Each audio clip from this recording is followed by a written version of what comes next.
currently living in a world where complex refugee crises are creating a new type of humanitarian phenomenon, which is long-term refugee life.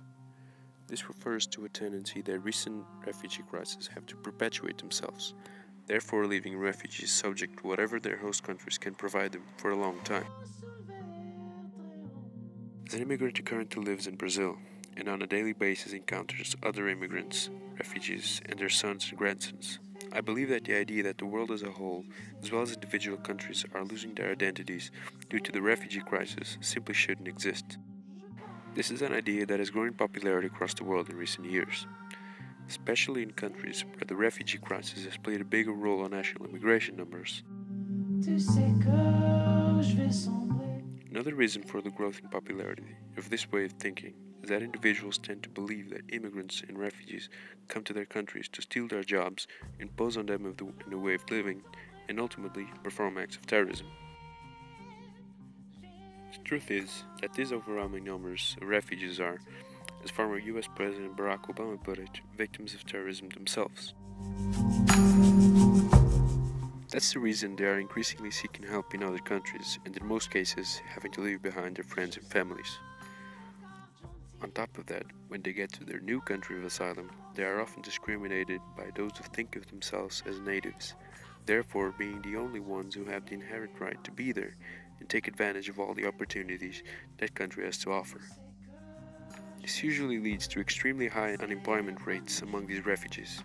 Furthermore, they usually don't speak the official language of their host countries, which makes it necessary for that country's government to provide them language classes, so they can fit in more easily. This is rarely the case due to limited budgets for this purpose. By talking to some refugees in the city of São Paulo, I've learned that these are only a few of their daily struggles. One thing people seem to not be considering is that the concept of nativeness can also be used to refer to the world. We're all natives of that place.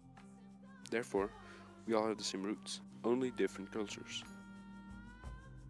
Another thing people usually don't think of is that cultural diversity is what makes countries and by consequence the world so amazing. Without it, we would all be a set of angry countries with colliding views and opinions and no common ground. A scenario which could have catastrophic outcomes.